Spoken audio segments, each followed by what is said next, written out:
నీ దేవుడైన యెహోవా నిన్ను నడిపించిన మార్గమంతటిని జ్ఞాపకము చేసుకో.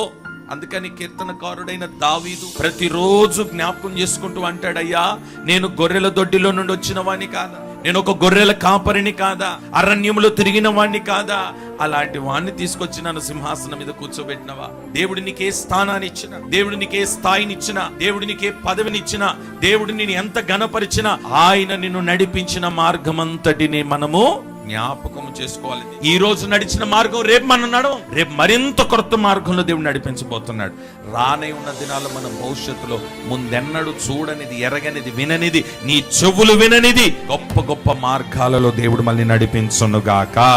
నడిపించాలనంటే ప్రతిరోజు ఆయన మార్గమును జ్ఞాపకం చేసుకొని మన మార్గమును ఆయన చేతికి అప్పగించుకొని ప్రేమనాలో తెలుసా, నా మార్గం కాదు నీ మార్గంలో నన్ను